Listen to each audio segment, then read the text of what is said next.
সফলতার কোনো শর্টকাট হয় না, হয় অনেক কাঠখড় পুড়িয়ে জীবন যুদ্ধের প্রতিটি অধ্যায়ে নিজেকে প্রমাণ করে করে একটু একটু করে আপনি সফল হবেন, একটু একটু করে আগাবেন। ইটস এ জার্নি, এটা কোনো ডেস্টিনেশন নয়। এবং সফল হওয়ার পথ পরিক্রমায় কোনো লিফট নেই, সিঁড়ি বেয়ে উপরে উঠতে হয়। কি বেয়ে? কিন্তু আমরা সফল হতে চাই কিভাবে? ডাইরেক্ট 100 তলায় তো আমি সফল, উপরে সবার উপরে আমি, এইভাবে চাই সফলতাটা।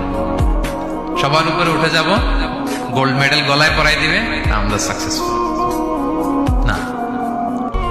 সফলতার রাস্তায় কোনো লিফট থাকে না। কি দিয়ে উঠতে হয়?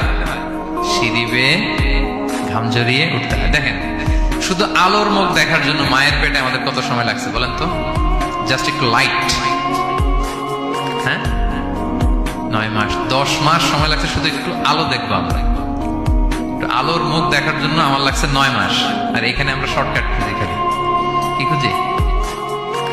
সফলতার কোনো শর্টকাট নেই। অল্প এফোর্টে যারা সফল হতে চায় এরা কোনোদিন সফল হয় না।